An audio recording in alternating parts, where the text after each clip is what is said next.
Good morning class. आज हम लोग पढ़ने वाले हैं अध्याय 2 स्थिर विद्युत विभव तथा धारिता। ठीक है, आज का हमारा टॉपिक है स्थिर विद्युत विभव तथा धारिता। ये कौन सा अध्याय है? अध्याय 2 है तथा इसमें हमारा पहला टॉपिक जाएगा स्थिर विद्युत स्थितिज ऊर्जा के बारे में हम लोग क्या है अध्ययन करने वाले हैं। ठीक है, तो हम लोग को पता है कि जिस प्रकार गुरुत्वाकर्षण क्षेत्र में द्रव्यमान की स्थितिज ऊर्जा होती है, ठीक उसी प्रकार भी जो हमारा विद्युत क्षेत्र होता है उसमें भी आवेशों में क्या है स्थितिज ऊर्जा होती है। जैसे कि गुरुत्वाकर्षण क्षेत्र में बोला गया है, गुरुत्वाकर्षण क्षेत्र में क्या होता है फॉर्मूला, स्थितिज ऊर्जा का फॉर्मूला होता है क्या, potential energy is equal to क्या होता है mgh। जहाँ पे ये g क्या कहलाता है, गुरुत्वीय त्वरण कहलाता है ना। तो यह क्या कहलाता है और m क्या है, उस वस्तु का क्या है द्रव्यमान, और h क्या है उस वस्तु की ऊंचाई।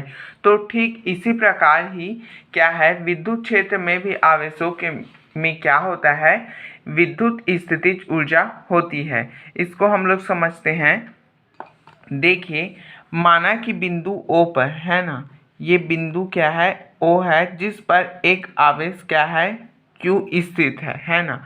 तो बिंदु O पर एक प्लस Q आवेश स्थित है।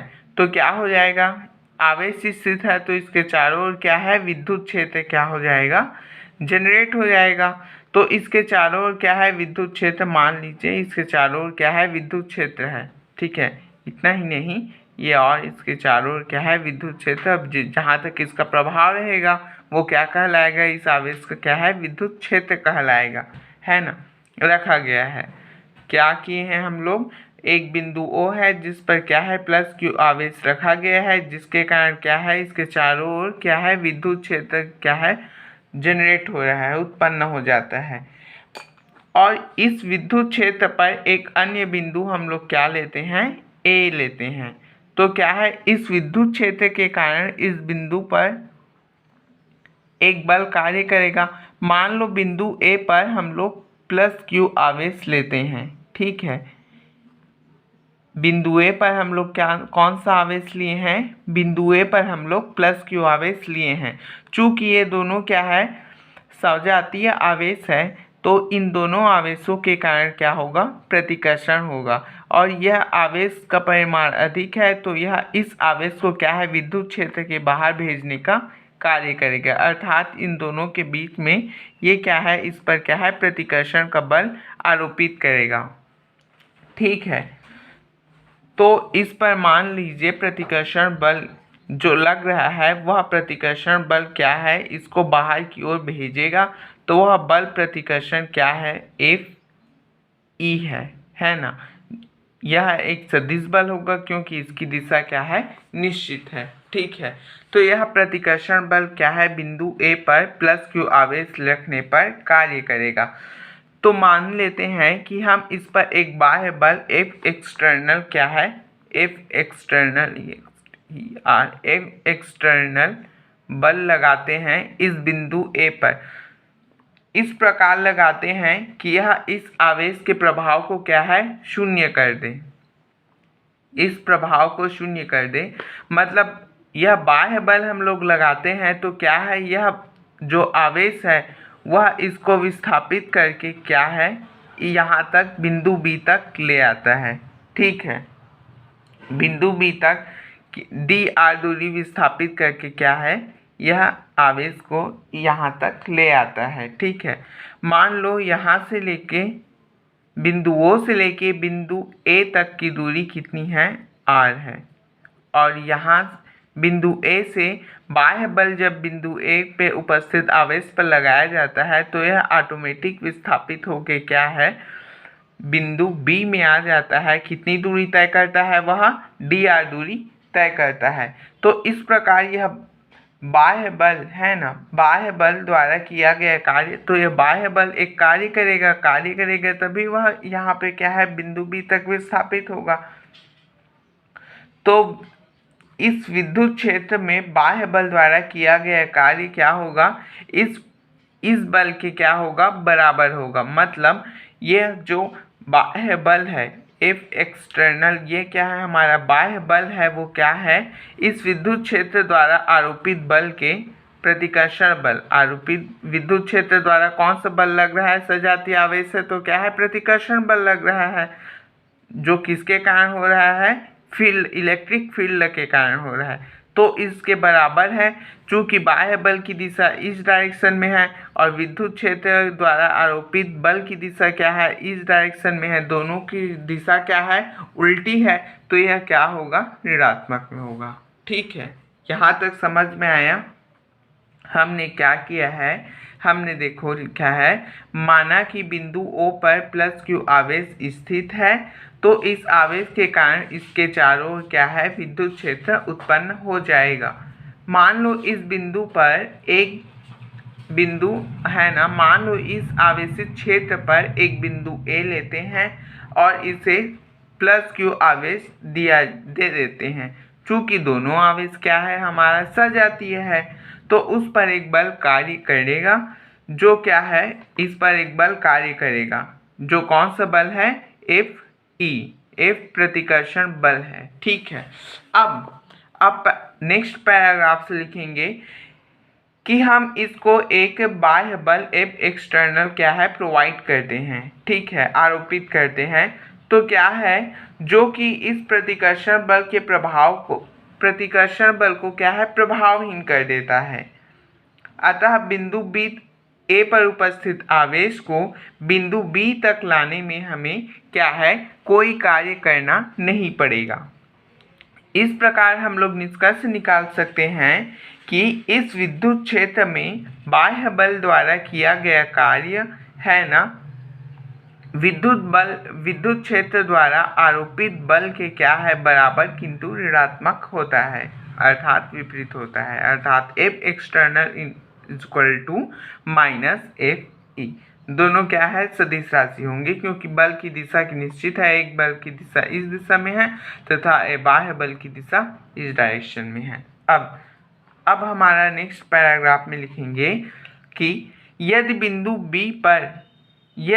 बी पर बाह्य बल को हटा लिया जाए, आवेश क्या है, यहाँ पे आ गया, अब यहाँ पे हम लोग यह एक्सटर्नल फोर्स जो लगाए हैं उसको हटा लेंगे, तो ये क्या हो जाएगा, ये सजातीय आवेश है, तो यह सजातीय आवेश है, तो क्या है, इसको प्रतिकर्षण करेगा और बिंदु बी पर जो आवेश है उसे क्या है, बाह्य बल जैसे ही हटाते हैं, जैसे ही हम लोग यहाँ पे बाह्य बल को हटाते हैं तो आवेश अपनी क्या है, पूर्वा स्थिति में चला जाएगा, वह आवेश अपनी पूर्वा स्थिति में चला जाएगा। तो यहाँ पे हम लोग देखेंगे कि बिंदु ए पर उपस्थित आवेश को बिंदु बी तक लाने में जो कार्य किए हैं वह यहाँ पे क्या है, ऊर्जा के रूप में संचित है, और जैसे ही बाह्य बल हम लोग हटा लेते हैं तो वह ऊर्जा, स्थितिज ऊर्जा क्या है, गतिज ऊर्जा में परिवर्तन हो जाता है। और हम लोग को पता है कि प्रत्येक बिंदु पर स्थितिज ऊर्जा गतिज ऊर्जा का योग क्या होता है, बराबर होता है। मान लो हम बिंदु ए पर स्थित आवेश को बाह्य बल, देखो बिंदु ए पर स्थित आवेश को हम इसको न्यूमेरिकल से लेते हैं कि कितना कार्य हम लोग को करना पड़ रहा है बिंदु ए को बिंदु बी तक लाने में। तो हम लोग को पता है फॉर्मूला क्या है, कार्य बराबर क्या होता है, बल गुणित विस्थापन। ठीक है, कार्य बराबर क्या होता है, बल गुणित विस्थापन। तो हमारा बल कार्य कौन सा है, मान लीजिए WAB कार्य करना पड़ रहा है, ए से लेके बी तक लाने में WAB कार्य करना पड़ रहा है, तो हमारा बल कौन सा है, एफ एक्सटर्नल फोर्स, बाह्य बल लगाना पड़ रहा है, और विस्थापन कितना हुआ है ए से बी में, DR हमारा क्या है, विस्थापन है। और चूंकि यहाँ से हम लोग एफ एक्सटर्नल के जगह में एफ रख सकते हैं, इसको मान लेते हैं समीकरण 1, तो समीकरण 1 से यहाँ पे हम लोग लिख देते हैं समीकरण 1 से ये हो जाएगा DWAB इज इक्वल टू, ये हो जाएगा माइनस FE इंटू DR। ठीक है, अब इसका हम लोग पूरा स्थितिज किया गया कुल कार्य, ये तो क्या है अल्प कार्य है। अब इसी प्रकार इसका कुल कार्य लेंगे तो क्या है दोनों साइड में इसका क्या है समाकलन कर देंगे। तो ये क्या हो जाएगा डब्ल्यू ए बी, कहाँ से कहाँ तक लिए हैं इसको हम लोग ए से लेके बी तक, W A B is equal to minus integration of A tends to B F E into D R. तो ये क्या हो गया हमारा डी आर, ये हमारा क्या हो गया इक्वेशन नंबर 2 हो गया। अब हम लोग को पता है क्या पता चल रहा है, यहाँ पे देखिए स्थिर विद्युत, चूंकि यहाँ पे आवेश क्या है स्थिर है, तो स्थिर विद्युत प्रतिकर्षण बल के विरुद्ध किया गया यह जो कार्य है क्या है इस प्रत्येक बिंदुओं में क्या है उसके स्थितिज ऊर्जा के रूप में क्या हो जा रहा है संचित हो जा रहा है। अर्थात प्रत्येक यहाँ पे जो आवेश स्थित है उस पर भी स्थितिज ऊर्जा है, और यहाँ पे जो आवेश B पर जो आवेश स्थित है यह आवेश यहाँ पर आएगा तो इस पर भी क्या है स्थितिज ऊर्जा होगी। चूँकि B क्या है इस दोनों के और यहाँ पे जैसे जैसे हम लोग आगे बढ़ते जाएंगे क्या है बिंदुओं की स्थितिज ऊर्जा क्या है बढ़ती जाएगी। तो यहाँ पे हम लोग को पता चल रहा है कि यह जो आवेश प्रत्येक बिंदुओं पर जो स्थितिज ऊर्जा हमारी है तो उनका अंतर क्या है इस कार्य के क्या होगा बराबर होगा। हम लोग यह निष्कर्ष निकाल सकते हैं कि स्थिर विद्युत प्रतिकर्षण बल के विरुद्ध किया गया कार्य क्या है इन बिंदुओं में क्या है स्थितिज ऊर्जा के रूप में संचित हो जाता है। अतः विद्युत क्षेत्र के प्रत्येक बिंदु पर आवेश में क्या है स्थितिज ऊर्जा संचित होती है। ठीक है, यहाँ तक समझ में आया। यहाँ निष्कर्ष में पता चल रहा है, क्या पता चल रहा है कि प्रत्येक बिंदुओं में क्या है स्थितिज ऊर्जा, प्रत्येक बिंदुओं पर उपस्थित आवेश में क्या है स्थितिज ऊर्जा क्या है संचित हो रही है, और जैसे जैसे हम प्लस क्यू आवेश के करीब जाते जाएंगे क्या है स्थितिज ऊर्जा का मान क्या है बढ़ने लगता है। और इन दो बिंदुओं के स्थितिज ऊर्जा के अंतर क्या होगा उस कार्य के बराबर होगा जो बिंदु को विस्थापित करने में किया गया है। तो हम लोग लिख सकते हैं कि यहाँ पे विस्थापन WAB विस्थापन में किया गया कार्य क्या है B पर उपस्थित स्थितिज ऊर्जा क्या है B पर उपस्थित स्थितिज ऊर्जा माइनस A पर उपस्थित स्थितिज ऊर्जा। चूंकि यहाँ पे देखिए विस्थापन क्या है विपरीत दिशा में हुआ है, विद्युत क्षेत्र की दिशा क्या है इस दिशा में है, विद्युत बल क्षेत्र की दिशा इस डायरेक्शन में है, और चूंकि विस्थापन हमारा विपरीत दिशा में है तो यह कार्य भी क्या होगा ऋणात्मक कार्य होगा। ठीक है, तो ये हो गया हमारा इक्वेशन नंबर 3। ठीक है, तो हम लोग निष्कर्ष में कह सकते हैं कि किसी आवेश के कारण उत्पन्न विद्युत बल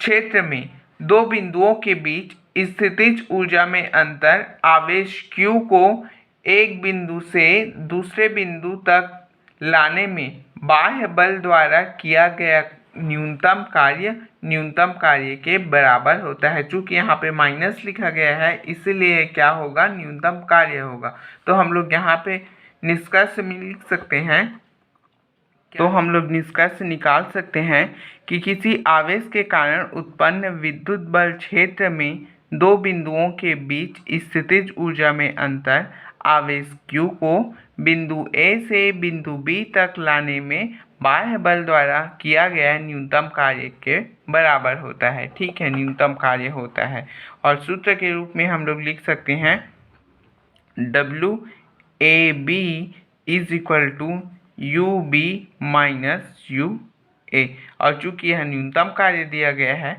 तो यह क्या हो जाएगा हमारा ऋणात्मक हो जाएगा। ठीक है, और यहाँ पे यह भी निष्कर्ष निकाल सकते हैं किन्हीं दो बिंदुओं के बीच स्थितिज ऊर्जा का अंतर क्या है, किए गए कार्य के तुल्य होता है। और चूंकि स्थितिज ऊर्जा का मान क्या है, अनंत पर शून्य होगा, क्योंकि यह व्यवहारिक भौतिक रूप से इसको हम लोग दर्शा नहीं सकते, इसलिए यह अनंत पर क्या है, स्थितिज ऊर्जा का मान शून्य होता है। क्यों? क्योंकि देखिए इस आवेश प्लस क्यू आवेश का जो प्रभाव क्षेत्र है वह क्या होगा, निश्चित दूरी पर होगा। अनंत पर क्या है, इस आवेश का विद्युत क्षेत्र क्या होगा, वह शून्य होगा। तो विद्युत क्षेत्र शून्य है तो क्या है, अनंत पर स्थित आवेश पर कोई बल कार्य नहीं करेगा। इस प्रकार उसकी स्थितिज ऊर्जा भी क्या हो जाएगी, शून्य हो जाएगी। तो हम लोग यहाँ पे लिख सकते हैं कि मान लो बिंदु ए अनंत पर है तो इस पर स्थित आवेश की स्थितिज ऊर्जा क्या होगी, शून्य होगी। तो ये क्या हो जाएगा, W इन्फिनिटी B हो जाएगा इज इक्वल टू UB, और यह क्या हो जाएगा, स्थितिज ऊर्जा की क्या हो जाएगी, शून्य हो जाएगी। ठीक है, तो इस प्रकार हम लोग निष्कर्ष निकाल सकते हैं कि WB बराबर UB। ठीक है, तो अब हम लोग बता सकते हैं कि किसी बिंदु आवेश मतलब ये जो प्लस क्यू आवेश के क्षेत्र है, इसको हम लोग बोलेंगे किसी बिंदु आवेश के विन्यास के कारण स्थिर विद्युत क्षेत्र की उपस्थिति में किसी बिंदु पर आवेश की स्थितिज ऊर्जा बाह्य बल द्वारा आवेश को अनंत से उस बिंदु B तक लाने में किए गए कार्य के बराबर होता है। हम लोग निष्कर्ष निकाल सकते हैं कि विद्युत क्षेत्र में अनंत पर स्थित किसी बिंदु से आवेश को लाने में किया गया कार्य है ना, उसके स्थितिज ऊर्जा के क्या होता है, बराबर होता है। ठीक है,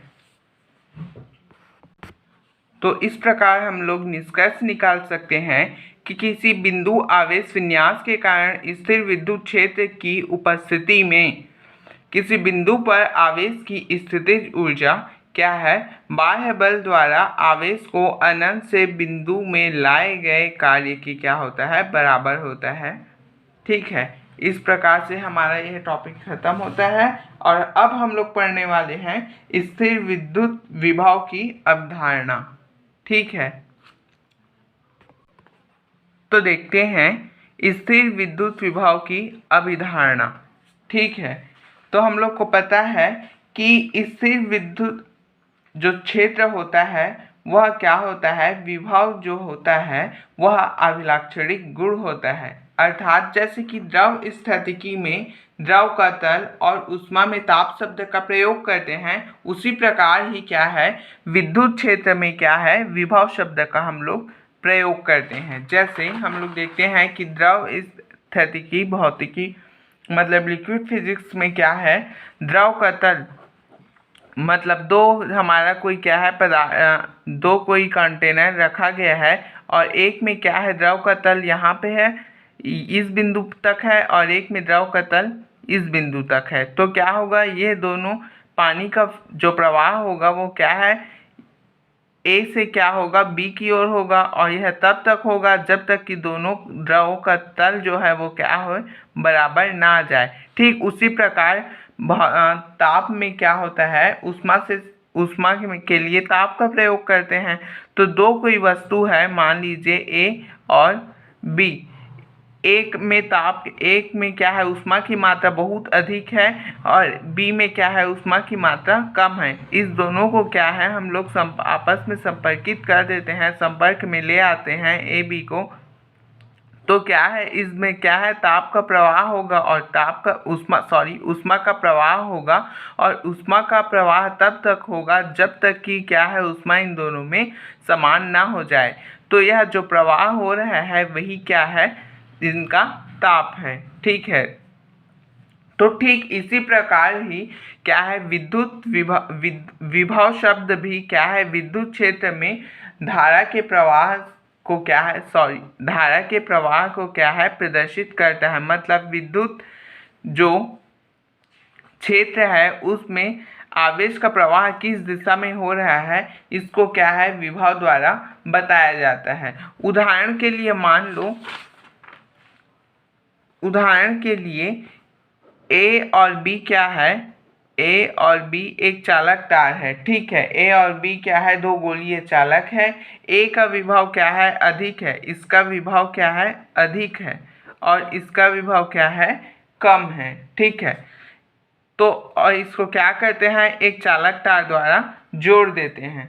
तो क्या होगा, आवेश का प्रवाह क्या है, अधिक विभव से क्या है, कम विभव की ओर होने लगेगा। और यह तब तक होने लगेगा जब तक कि दोनों का विभव क्या हो जाता है, समान ना हो जाए। इस प्रकार हम लोग निष्कर्ष निकाल सकते हैं कि किसी चालक का विभव उसकी वह वैद्युतीय अवस्था होती है जो विद्युत के क्या है, प्रवाहित होने की दिशा पर निर्भर करती है। यदि इसका विभव अधिक रहता, बी का विभव अधिक रहता और ए का विभव कम रहता, तो विद्युत प्रवाह की दिशा कैसी होती, विद्युत मतलब आवेश, आवेश प्रवाह की दिशा कैसी होती, बी से ए की ओर। चूंकि यहाँ ए का विभव अधिक है, अतः विद्युत आवेश का प्रवाह ऐसा हो रहा है, अधिक से है, कम हो रहा है। इस प्रकार हम लोग निष्कर्ष निकाल सकते हैं कि किसी चालक का विभव व उसकी वह वैद्युतीय अवस्था होती है जिस पर विद्युत के प्रवाह होने की दिशा क्या है, निर्भर करती है।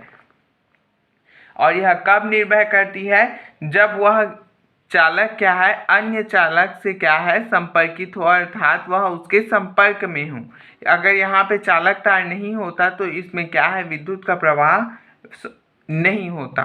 ठीक है, तो इस प्रकार हम लोग कह सकते हैं कि यह क्या है, विद्युत के विभव क्या है, विद्युत के प्रवाह की दिशा को क्या है, बता रहे हैं। मतलब आवेश प्रवाह की दिशा को क्या है, बताता है। और यदि एकांक धन आवेश को बिंदु ए से बिंदु बी तक किसी मार्ग में, चाहे वह प्रतिकर्षण भी क्यों ना करता रहे, ठीक है, प्रतिकर्षण बल यहाँ पे है, कार्य करना, प्रतिकर्षण बल भी है, तो क्या है, जाहिर सी बात है, प्रतिकर्षण बल के विरुद्ध आवेश को क्या है, कार्य करना पड़ेगा। तो इस जो बिंदुओं के मध्य जो विभव है, तो उनका अंतर क्या हो जाएगा, विभवांतर हो जाएगा। यदि एकांक धन आवेश ए को बी तक किसी मार्ग से लाते हैं और वहाँ क्या है, प्रतिकर्षण बल कार्य कर रहा है, तो यही क्या है, उन दोनों बिंदुओं के बीच क्या हो जाएगा, विभवांतर हो जाएगा। तो हम लोग निष्कर्ष निकाल सकते हैं कि विद्युत क्षेत्र में एकांक धन आवेश को एक बिंदु से दूसरे बिंदु तक ले जाने में जितना कार्य करना पड़ता है, वही इन दोनों बिंदुओं के बीच का क्या होता है, विभवांतर होता है।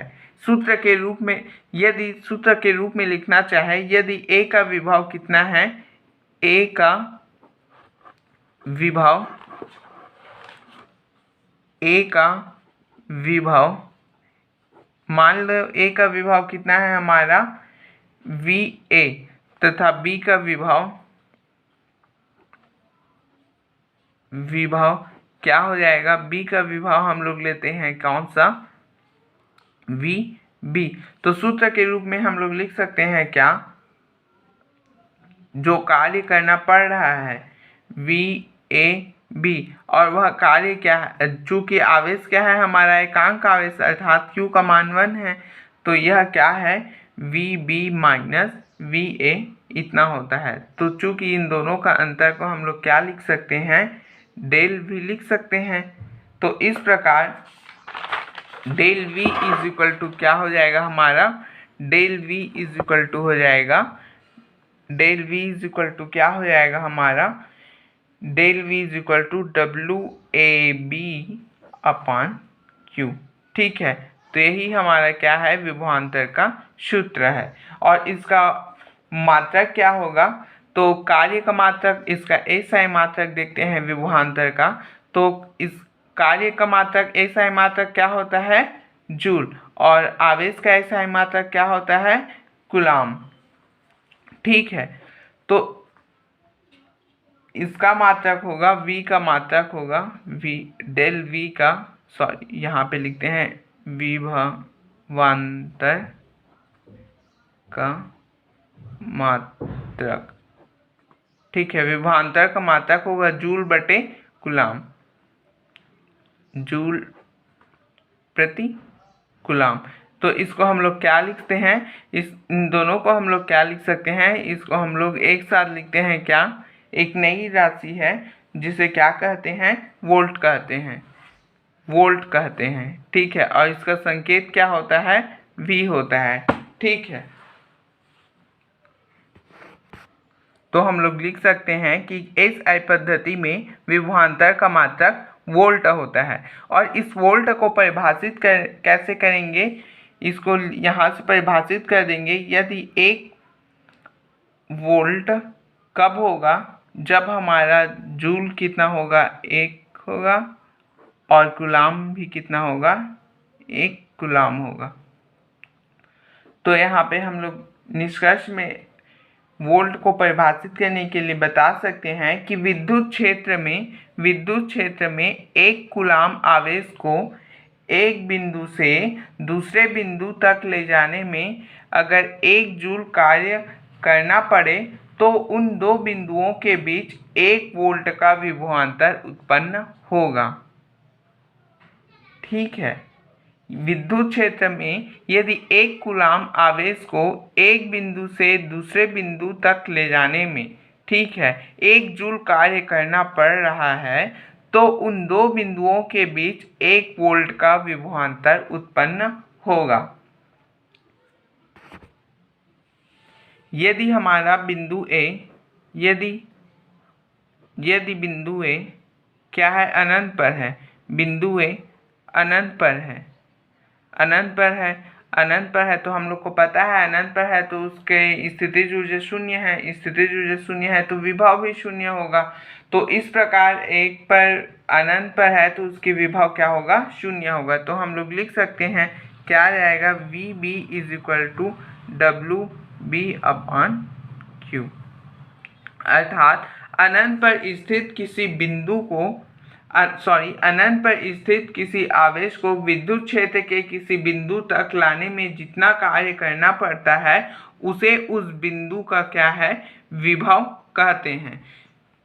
ठीक, यहाँ से विभव क्या हो जा रहा है, परिभाषित हो रहा है। अर्थात विभव क्या है, एकांक धनावेश को अनंत से किसी बिंदु तक लाने में जितना कार्य करना पड़ रहा है वह कार्य क्या है, उस बिंदु का विभव कहलाता है। और यह विभव एक अदिश राशि है जो सूत्र के रूप में लिखा जाता है v is equal to W upon Q.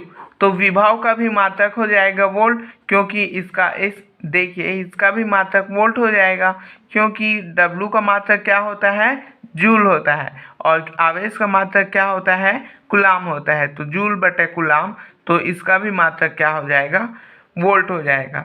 तो एसआई मात्रक किसका, एसआई मात्रक विभव का एसआई मात्रक क्या हो जाएगा, हमारा वोल्ट हो जाएगा। ठीक है, तो इस प्रकार वोल्ट को भी परिभाषित करेंगे तो V is equal to 1 joule बटा 1 कूलाम। ठीक है, तो इस प्रकार 1 कूलाम आवेश को क्या है, पहले एक बिंदु ले रहे थे तो वह बिंदु अब हमारा अनंत में चला गया है, तो उसको कहेंगे 1 कूलाम आवेश को अनंत से विद्युत क्षेत्र के किसी बिंदु तक लाने में जितना कार्य करना पड़ रहा है उस बिंदु का विभव 1 वोल्ट होगा। ठीक है, और इसका एसआई मात्रक क्या होता है, विभव का एसआई मात्रक होता है वोल्ट, और इसका विमीय सूत्र जो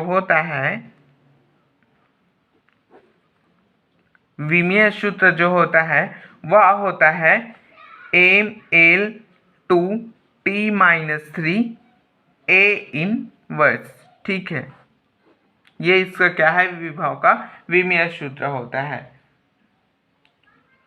और यही क्या है, विभव का विमेय सूत्र होता है और विभवांतर का भी विमेय सूत्र हो जाएगा। ठीक है, तो इस प्रकार आज का हमारा टॉपिक क्या होता है, कंप्लीट होता है।